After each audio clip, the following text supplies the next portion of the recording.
is no higher Hispanic member of Mayor Daley's cabinet than our guest today. Few other people in city government control as many jobs or run a more vital area of government than our guest today. He has an annual budget of over $750 million and has roughly 2,000 employees. Our guest today brings to the job more than 16 years experience in the construction business in jobs ranging from a field inspector to president of a construction company and president of the Hispanic American Construction Industry Association, HACIA, a not-for-profit business association. Our guest attended both Marquette and Loyola universities. Ladies and gentlemen, it gives me great pleasure to welcome to the City Club of Chicago the Commissioner of the Department of Transportation, Miguel Discurso. Commissioner?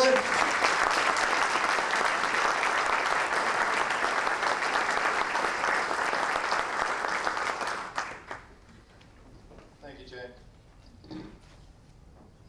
I guess it's my turn. My name got mentioned today, so I have to speak. You know, I was just speaking with Ken and some of the others at the table, and before I start, one of the things we were talking about is the challenges. And you're going to hear my speech a little bit about that, but I'd like to kind of get one piece of order out of the way.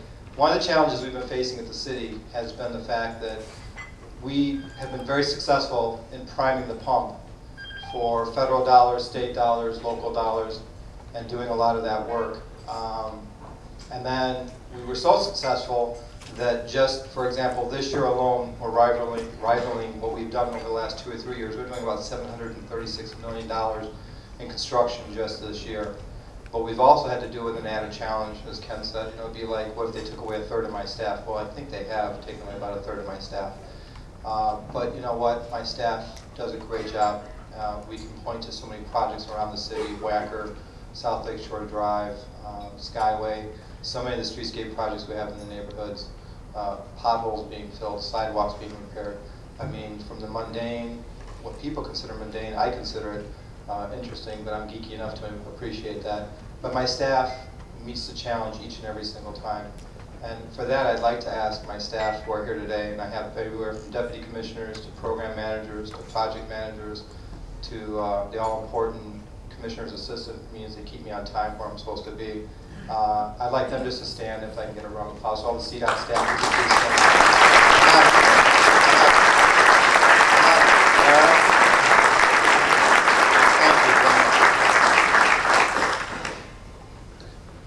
It's a pleasure to be here with everybody this morning, especially because of the fact that as I was standing in the front door, I saw so many familiar faces. I'd like to thank Jay Doherty, Tom Coffey, for everyone here involved in the City Club for inviting me to speak this morning. As Jay mentioned, I've been involved in construction for about 20 years at this point. And I've seen the industry really from three very different perspectives, and I feel very fortunate to have done that. I started out staying in the middle of a 300-acre dirt project, learning to stay the heck out of the way out of machines like names of Komatsus and Fiat, Alice, and things like that. Make sure I don't get run over or hit in the head by something. Learn how to argue with contractors in the field about what was good dirt, what was bad dirt, what they put in the pipe the right way or the wrong way. And I had to keep copious notes on all that. I don't ever know what happened in those notes, but I'm hoping somebody read them someday. And then after doing that, I went around a couple different jobs. Worked as an estimator, a swingman, doing estimating in the office when we were slow, out in the field when we were busy as a foreman.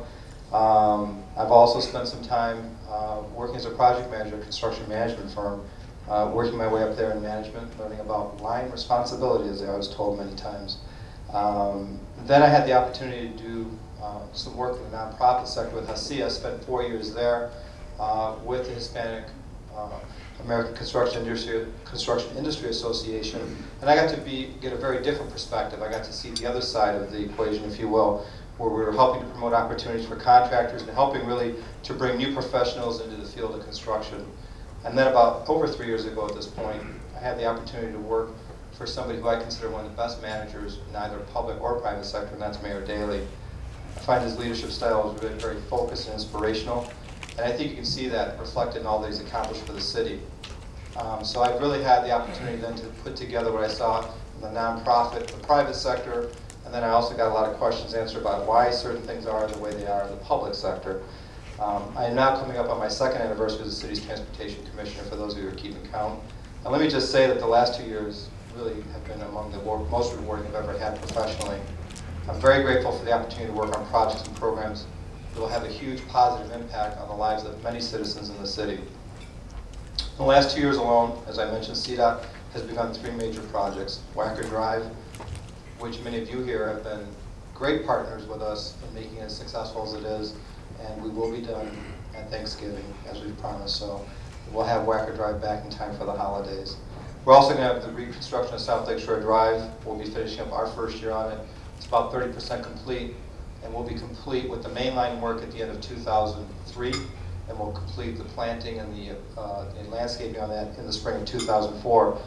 The reconstruction of the Skyway, which is really in the second year, but it's a 4-year project there too, is underway, and that's another about $250 million to rehabilitate the entire Skyway. And I think Marshall Soloway and others can really appreciate the engineering challenges with that, as we are going to replace the high bridge under live load, which means we're going to rebuild it while we're letting traffic drive across it. So I guess really the theme for this morning is don't drive south. Try to go to Wisconsin for the next year or so. We've also been part of an exciting new planning initiative, the Central Area Plan, which has been developed by the city's Department of Planning and Development, and I'll talk about that in a little bit. We've also rebuilt 2 bridges of the Chicago River downtown, Franklin, Orleans, as well as Wabash is currently being rebuilt. And just to show we're not doing just the river stuff, we've also rebuilt several viaducts with the Kennedy and the Dan Ryan Expressways as part of an ongoing multi-year program. This year, for example, we finished 83rd Street, 31st Street, Ainsley, Milwaukee, among some of the ones that we've done. We've also built more than 40 miles of bike lanes over the last couple of years and piloted a free trolley service downtown. I hope many of you get a chance to ride that. It's a lot of fun on weekends, quite frankly. Each of these are designed to offer an alternative to driving a car. So get on your bike. I've gotten a chance to ride home. I live up by Lawrence Avenue, just off the Kennedy. And I got to tell you, Milwaukee and Elson are killers with all the potholes. But you know, once you get home, that's a good way to see it. Actually, I call them my inspectors. Maintaining, in terms of that, what we're doing, the alternatives to the cars, will also bring new streets, sidewalks, alleys, median streetscapes, and many other improvements to the neighborhoods in the city. And I think that's a part that we can't really downplay. For me, that is the core mission of what we do at the Department of Transportation. Certainly, the fact that we work on major projects like Wacker and others are high visibility because of the amount of traffic. I mean, let's face it, these projects that we do in these neighborhoods are mini Wackers for those neighborhoods. They are, for that neighborhood, the most important way to get to work, to school, to and from home, whatever it may be. And that is the most important thing. So those, I'm very proud of what we do. And of course, maintaining and improving all this infrastructure has been and remains one of Mayor Daley's top priorities. Since 1989, the city and its sister agencies have invested more than $6 billion in capital improvements, and much of this has really gone towards the infrastructure. As the mayor has said many times, those kinds of infrastructure projects, new streets, new sewers, new water mains, they don't make big headlines and they're not very glamorous. I can tell you that because we've done so many press conferences around them, and we're lucky if we get one newspaper to show up. But the mayor's there, we're there, and I'll tell you who shows up. All the neighborhood shows up, and they're very happy that this is being done because they've lived with certain situations that they've been waiting to have it upgraded 10 years, 15 years, whatever, and they're very appreciative of what we're doing there. These projects, though, they keep Chicago moving forward and continue to make the city attractive to residences and businesses. Infrastructure investment is directly tied to Chicago's economic vitality, creating jobs, bolstering property values, and providing a strong underpinning for business and commerce. Two of the best examples of that impact can be seen in our streetscaping and median programs. My sense is that many people are somewhat familiar with these projects, but they really have never taken the time to really think about their full impact. Years ago, legend has it, Mayor Daley had the vision to bring medians and streetscapes to several locations throughout the city. The legend also has it that some of his people thought, what's the point? Why are we doing this? And without exceptions, I would say the mayor's vision and his instinct has been proven out right. These improvements have really boosted these areas in which they were located. For example, some that we can think about, Madison Street, one of the early ones, Randolph Street, 103rd Street, 35th Street. When we put these, I don't think it's any chance or any just by accident that all of a sudden you started to see restaurants, you started to see buildings coming, you started to see residences, you started to see commercial upgrade in the area. Vacant storefronts became occupied. You can see it time and time again what these things have done. There's another benefit to all this. We look at the environmental. We have added literally acres and miles of green space to the city by putting in the medians, by even taking the existing historic boulevard and sprucing it up and giving it better care and pruning it back and bringing forward new plants and everything. So we're currently working with the Department of Environment to gauge the cumulative effect of all the new green space has on the air quality. So those are numbers that we're working with right now. They have developed a program where we can plug all that in. And also, let's not forget the urban heat island effect. You know, Phoenix, for example, if you read any of the magazines, talks about the fact that over their development, they're paying the price because now they start at a higher median temperature every morning because they're not the natural desert anymore. All the concrete and steel and asphalt absorbs the heat, holds the heat, and keeps it locked in overnight. So you start at a higher temperature every morning.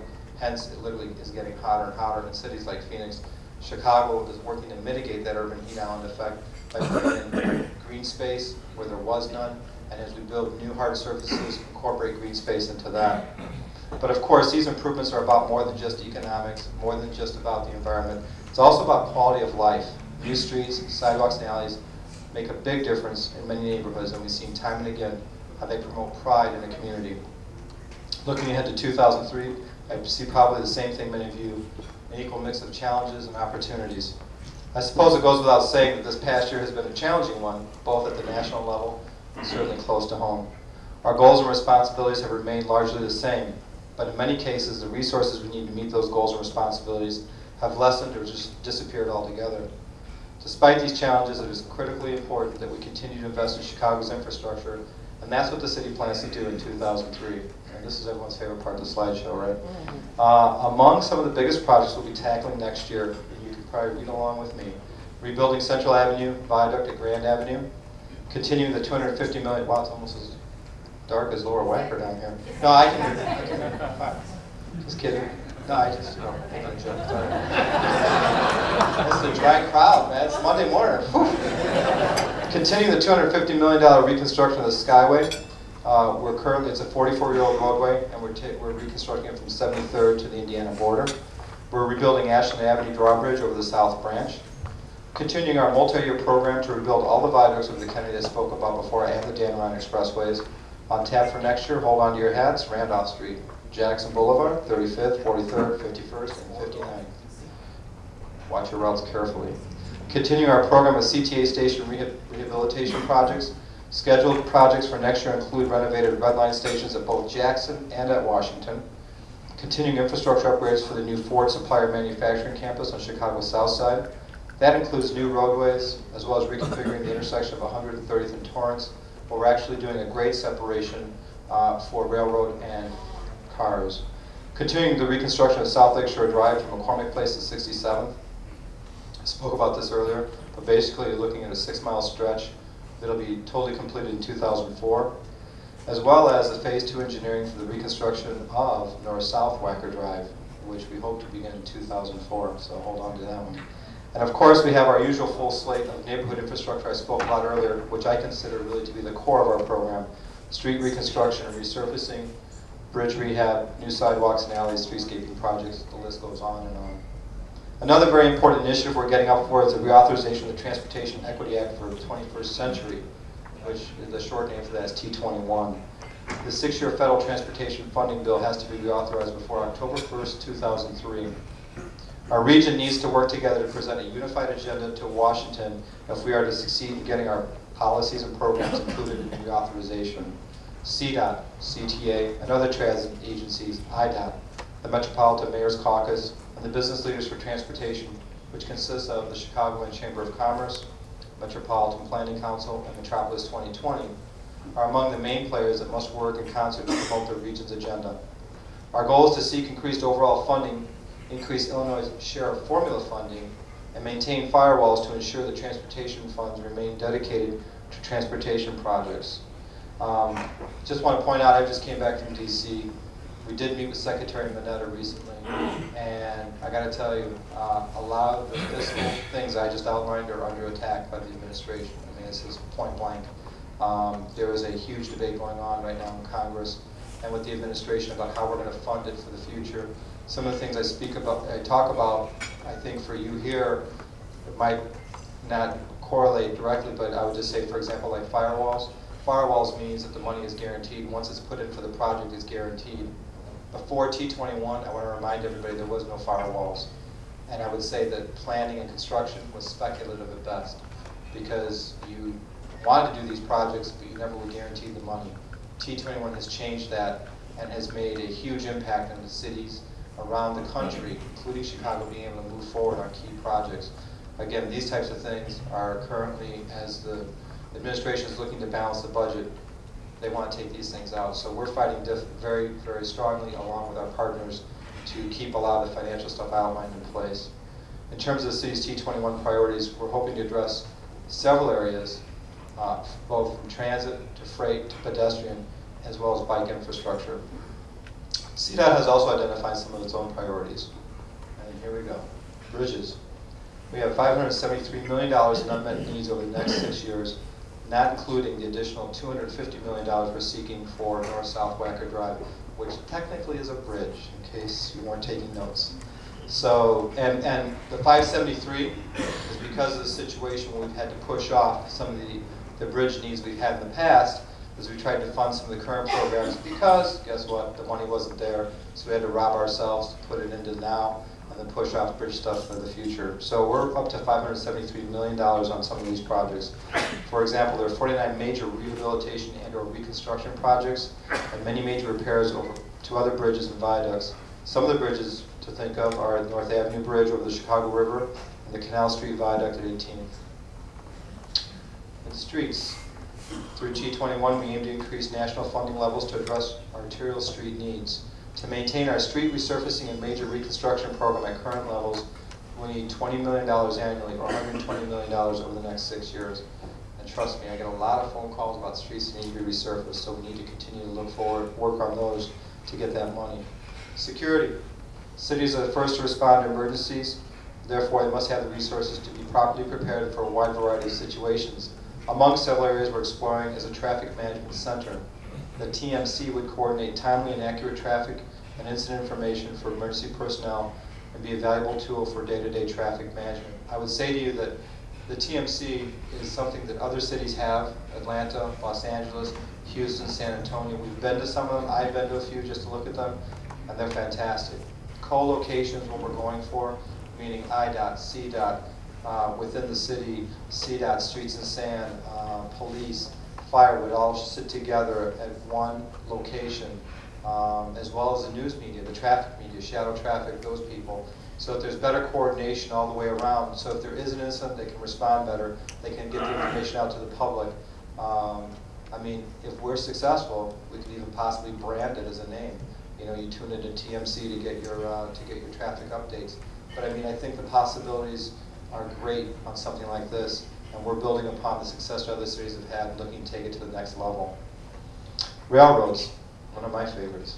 Under Mayor Daley's leadership, we've been working to develop a federal program to address rail freight issues without utilizing the Highway Trust Fund.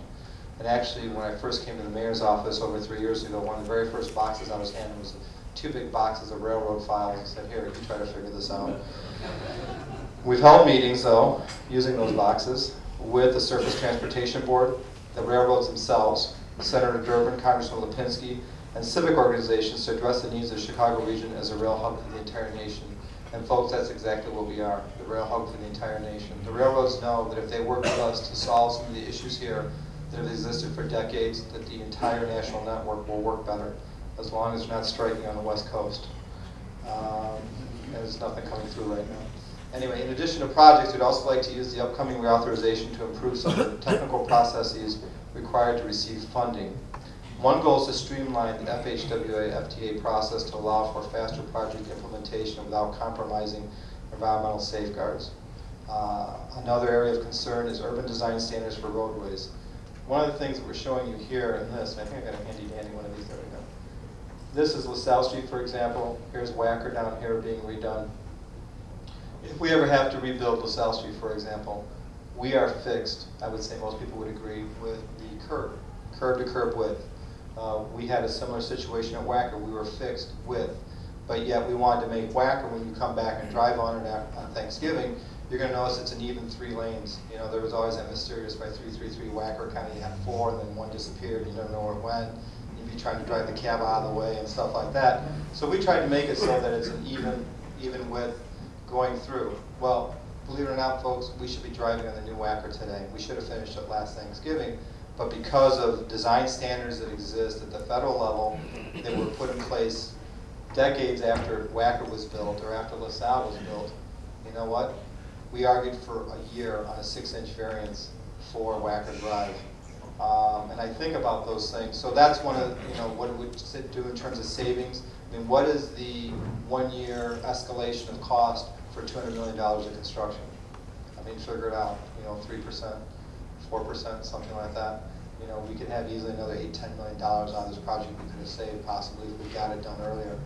But these are the examples that we gave Secretary Minette, and we're talking about how to realize we're fixed. I'm not going to shave 6 inches off the front of a building on Wacker just because I got to meet a federal highway design standard. So the current federal standards do not account for the built urban environment is what we're saying. We're hoping to create new design standards that address the constraints and challenges of the urban environment. We're not alone in this, just so you know. Boston, New York, many of those face the same situation. We have what we have, and it's doing fine. We just need to rebuild it and make it a little bit better. A perfect example of a city initiative that could benefit greatly from T21 is the Central Area Plan. As many of you know, CDOT has been working closely with the Department of Planning and Development, the CTA, and business and civic leaders in the Central Area Plan. The plan presents a vision for downtown development over the next 20 years, including the transportation improvements that will be needed to serve expected growth in central area employment and population. The plan calls for phasing transportation improvements over the 20-year period. The emphasis is on renewing existing facilities using new technologies like our planned traffic management center to operate the transportation system more efficiently and expanding transit capacity to serve additional commuters while avoiding gridlock, there you go, avoid gridlock on downtown streets. Projects in the first phase include express bus service using Lower Wacker Drive and Carroll Avenue. These projects will serve the river corridor, which is expected to become more dense in coming years.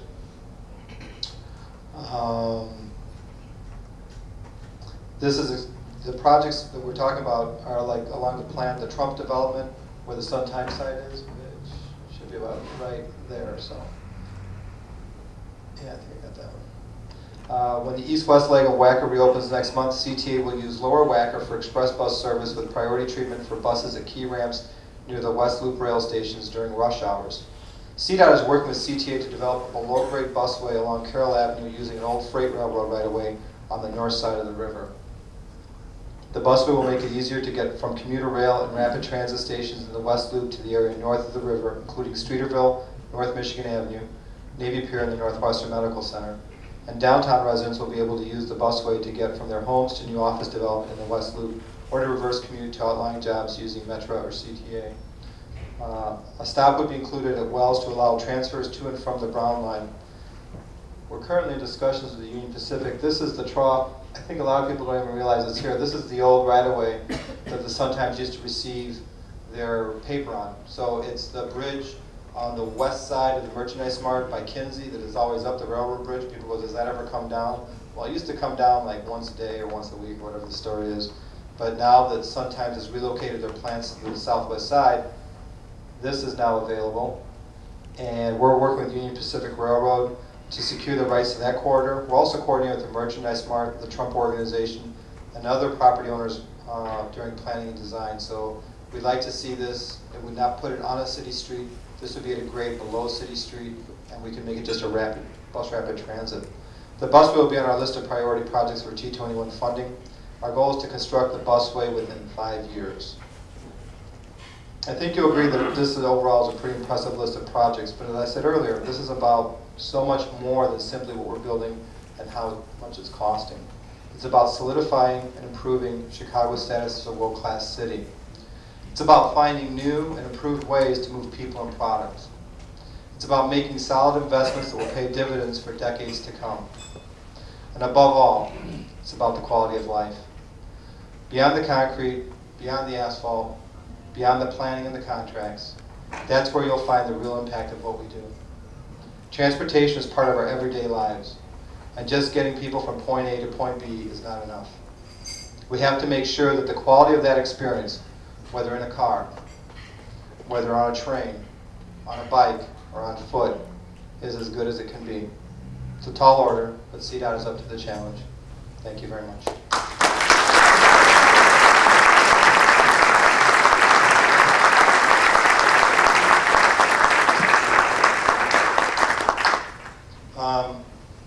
I understand this is your chance to ask why the pothole in front of your house hasn't been repaired, or the sidewalk in front of your neighbor hasn't been fixed. The microphone, as I understand, is right over there by Rod Sierra. Wave your arm on. Thanks, Rod. So it's over there. If you have any questions, just come on up, state your name, tell me you're a member of the City Club or you want to be a member of the City Club, and ask your question. I'm helping you, Jay. I prefer to be anonymous. I'm Grant Linsky. I'm a member of the City Club and a friend of Jay's, in fact.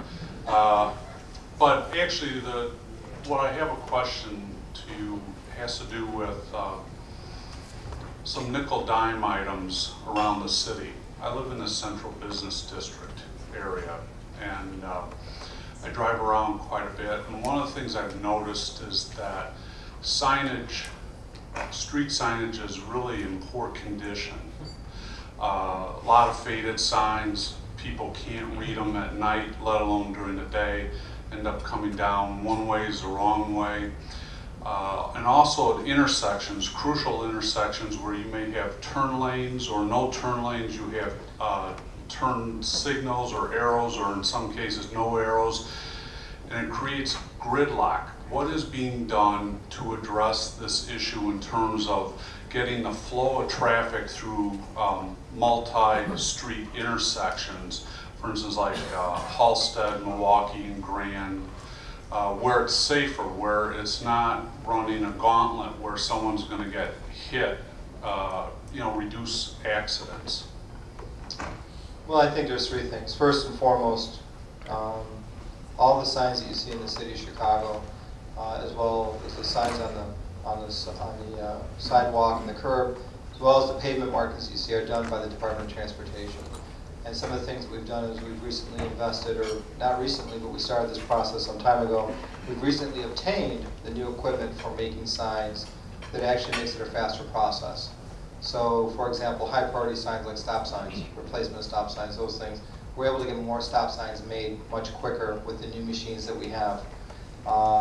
We do see what you see also, the fact that some of the priority signs that we have, such as the traffic control signs, need to be replaced. I just want to take a minute to point out that I don't know why. I really personally don't understand it, but for example, stop signs themselves, we have over 4,000 a year that are just stolen, out and out stolen. That's not the 5,000 or 6,000 that have graffiti on them that need to be replaced because they faded or anything like that. We have other traffic control signs, one-way indicators that get stolen. And I'm not saying it's in any one neighborhood, it's all over the city. I think that we're working at looking at a public education campaign, something akin to steal a sign, steal a life, because you're absolutely right. Without these traffic control signs in place, and I'm told, as I've asked many times, where do they end up? I understand they end up in rec rooms, dorm rooms, different places like that, and I'm not sure why. And I think that, the people who are participating in this don't realize what they do when they take it away. So beyond the congestion and the gridlock it causes when they're not there, there's also very much a safety factor. We're also looking always to upgrade our paint to see what we can do to put down the pavement markings on the city streets so that it lasts longer. We've also gone last year to using night crews so we can do more efficient work in the central business district area, as well as some of the more congested neighborhoods. We've changed some of our paint crews to be working at night, because obviously less traffic at 1 and 2 in the morning. And I go out to visit them just to make sure that we're doing our thing. With less traffic, more production. And we are toying with ideas how do you increase that production some more. The real challenge comes to the fact that I have a limited number of paint crews for the entire city, and I also have a limited number of sign hanging crews for the entire city. So clearly, we have our challenges in front of us, but we think with rescheduling of work in terms of when we can get the most production, as well as the new machines and new paints, we might be able to be even more efficient and get more done with the forces that we have. One follow-up. What about with the intersections? What about running all streets at a dead stop with a red light so traffic can clear out? I mean, you go to any intersection today, and there are a lot of cars that are trying to clear the intersection on red, you know, as the other side's going to green. Some cities are now going to where there's a complete red for all cars so that the intersections clear out. Right. Is that being considered here? It's been considered as being looked at, and it gets looked at for certain intersections, so it's not something that we won't do. We haven't found, I think, where we want to do it overall. We do it more on an intersection or kind of a regional, if you will, basis. We think that part of the answer is, we're working with the police on this, is enforcement, quite frankly. Yellow means slow down, red means stop, don't go in the intersection. We see constant violations of stop bars, crosswalks. I can't tell you how many times I step out to cross downtown or other places, and it's a red light, and people go stopping somewhere 2 feet beyond the crosswalk while I'm supposed to walk in the crosswalk. So somewhere in terms of re-educating the drivers, reminding them of their basic responsibilities, I think, as a driver, and what the rules of the road mean, might be helpful. But it's something we're currently talking to the police about, as well as some of the aldermen, but we think that that is also part of the answer. There's always the famous 3 E's, and I think every engineer in this room is going to do it with me: education, enforcement, and engineering. I mean, those are the things. And so it's not a one solution. It's kind of usually falls between all three. As long as we all work together, we think we can do something like that. Thank you. Commissioner, could I do it from here rather than... Of course, Jackie. I'm Jackie Grimshaw, and like Commissioner and Jay, a graduate of Market University. Commissioner, I wanted to ask you a question from the mundane to the policy level. From the mundane to coming out with the first morning and knowing that Chicago's famous wonder is about to sun upon us, and the whole issue of pedestrian infrastructure. Is it possible to get the street cleaning crews for snow removal, not to put the snow in the crosswalks? Yeah, that's just a little mundane thing, but as a pedestrian, you know, getting over, particularly we had that bus stop. Right. I can remember climbing over Right. mountains. And Jackie, you raised a good point. Actually, to that point, I know that Al Sanchez, we've changed the snow a little bit different, but I know 2 years ago we were working with Al Sanchez. His crews and our crews were working, and some of them had no other assignment other than to do bus stops and crosswalks to clear the curb. Obviously, the trucks can't have that type of finesse, but that's where the handwork comes in. So a lot of the CTA bus lines that are very heavily traveled, as well as the associated crosswalks in those areas to get to that bus stop. A lot of those were priorities, I know, in the big snow that we had a couple years ago, which was like 4 days after I became commissioner. So, but we were out there doing that, and I know that to this day, Al Sanchez continues that, where he has the crews that go out and do. So there's 2 levels. You got the trucks, and then you got come back with the hand crews to do all that work. Not a mundane question. Okay, now for the policy question and the IC reauthorization issue. One of the things that I didn't hear you mention, and I think is important when you consider particularly things like the money for bridges that come from the federal treasury to the state, and then from the state to the city. Is that I didn't hear you mention anything about sub-allocation directly to the regions, to have the money come directly from the treasury to the region, because if you think about it, the source of the funding that goes into Washington really comes out of metropolitan regions, and to have the decision made here on what happens to those dollars rather than downstate, would go a long way towards achieving a lot of the programs that you identified. And I think the only reason I didn't raise that is because I think you and 4 other people in the room would understand what I'm talking about. We did raise it though with Secretary Mineta, and Secretary Mineta thought we raised a good point. However, he sees financial issues with that, quite frankly. Is the answer to create another pot of money? Is the answer to, because obviously if we're going to do that sub-allocation, he says it's going to come from somewhere else. And we're either going to be taking on the states, or we're going to be taking on, we're going to be taking on somebody to get that money to come directly to us. And the only way he sees keeping the peace is finding another way to grow some additional money that comes directly to us. And until we figure out a way, without raising taxes, to get the additional money, we've got to figure that out.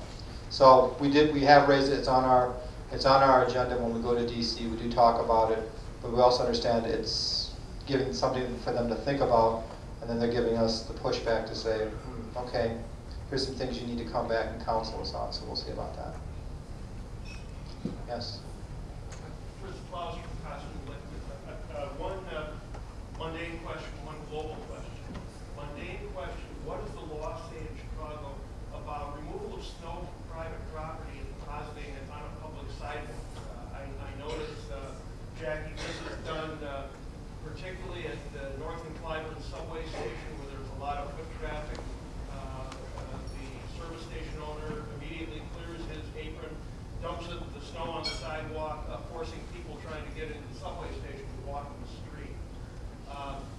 Global question, but also a detailed question. The tantalizing story in the Tribune yesterday that I believe Alejandro Calatrava, the world's greatest bridge designer, may be hired by Chicago to design a replacement for Chicago's ugliest bridge. What is Chicago's ugliest bridge? The story didn't say. And who got to make the award? Is Stan here? I don't know if my deputy commissioner of bridges, I'll let him answer. No. For the first one, mundane about putting snow on public sidewalks, I am the Department of Transportation. I'm not the Department of Law, so I won't even touch that. However, I would just say to you that from a good neighbor policy, commercial businesses and whatnot, it seems to me that they would take great pains not to block something such as a subway entrance. That's probably not good business, and it probably makes people in the neighborhood angry at you. So I think just from a good neighbor policy, I think Jeff Schilke would agree with me on this, that the businesses probably don't want to be blocking access to public transportation. And Jay, you can invite Mara Georges from Law to come and answer that question sometime. The second thing I would say to you, that in terms of the ugliest bridge in the city, that's a matter for debate, quite frankly, depending which day the mayor's talking to me. It might be the one near Roosevelt Road, which is the Metro Bridge, which I've talked to Phil Pagano about, so he knows our feelings on that, so no secret there. It might be the one down by 41st Street by Lakeshore Drive. It might be, there's different ones at different places in the city. And also, I would also just point out beauties in the eye of the beholder. So maybe what's the ugliest bridge to you might not be the ugliest bridge to somebody else here. But certainly, we're excited by the fact that we have people like Mr. Calatrava who are interested in doing something here in Chicago. We think it'd be fantastic. But I also want to point out, and I am a bit of a homer on this, I have met and seen some excellent designers, structural designers, architectural structural designers among firms here in Chicago too. So I know we've got some equally impressive talent at home that it'd be great to see them, as well as Mr. Calatrava, work on some of our bridges in the future. Yes? Good, let's buy American. That's right. Commissioner, I'm Joyce Saxon. I'm on the Board of Governors of this organization. Though it isn't your purview, we've waited a couple of weeks and the government has not interfered in the longshoremen strike, which is going to hurt all of us. Do you think the government should step in now? I think as we continue to see what the effect of the economy is, and I think we're starting to hear stories now locally, I'm waiting to see what the government will do. It might be time. The issue, as I understand it, I had a chance to sit with the former commissioner for Los Angeles, the former Department of Transportation commissioner for Los Angeles, this last week in DC. We were talking about this strike, and I understand that at the core of the issue is jobs. And I think that, my experience has been in the past when unions are at loggerheads and they're tying up national resources such as interstate commerce and everything, that usually the government will step in, tell everybody to go to work while they try to work it out. So I'm thinking that maybe this week, if it continues, we might see the government do that. No clear indication. I have no insight. That's just from talking to people. Any other? Yes, sir. Mike Gonzalez, a member of the City Club in ASEA. I attended a summit, National Hispanic Summit in Washington a couple weeks back, and we were presented by a number of high-level administration officials. The common thread seems to be Homeland Security, and I know everybody in the room would be supportive of that. Do you see that initiative as a major stumbling block in terms of funding for that being detrimental to transportation? I asked if I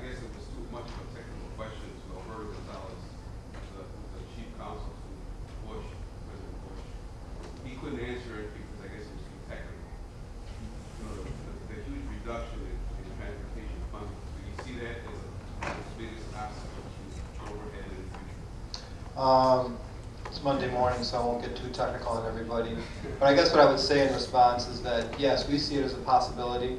We think that the administration has not been absolutely clear about their funding for security, homeland security, versus their funding priorities for transportation.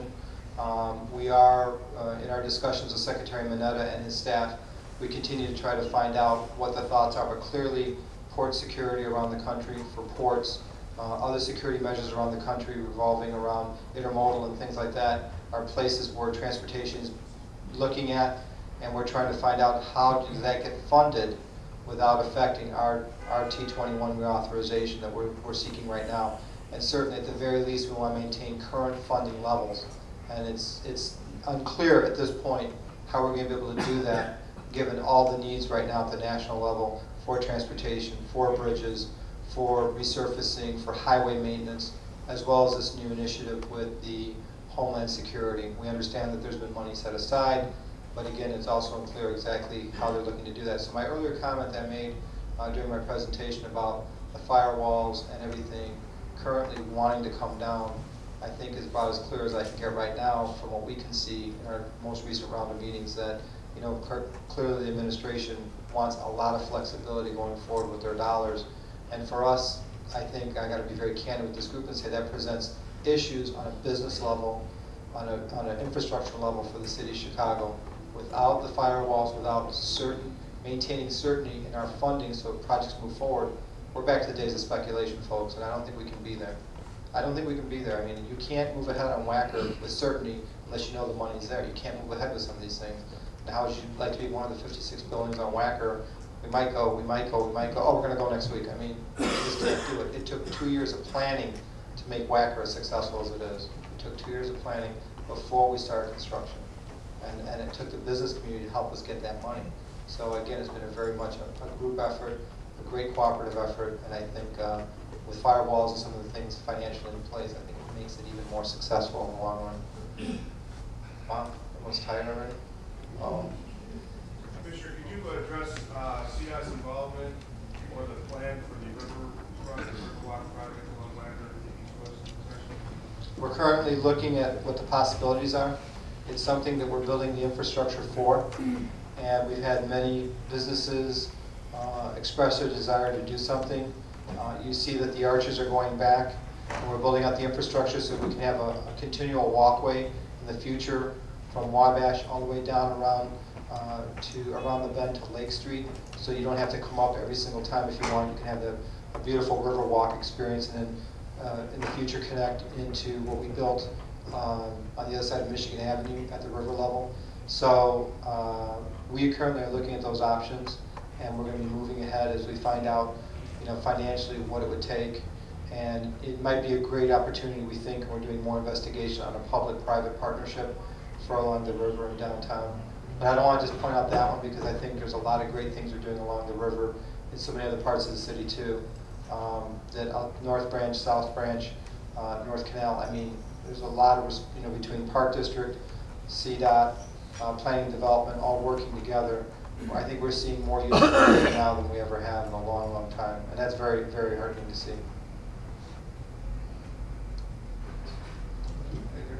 Can I ask one last question?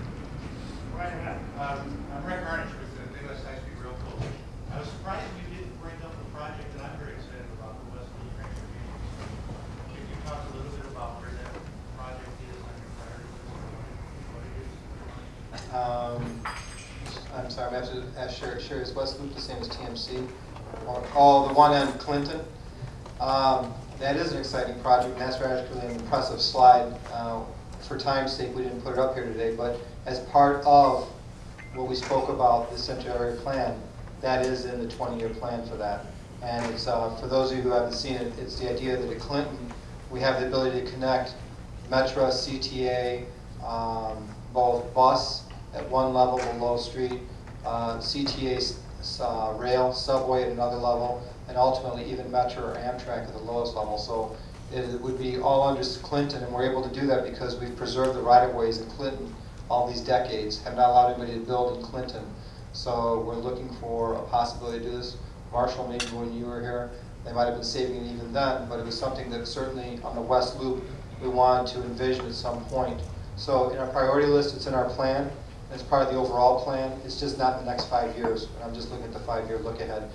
The most important thing we're doing for that is maintaining and preserving those right-of-ways so that when we come time to build it, we can do that. Let's give a round of applause.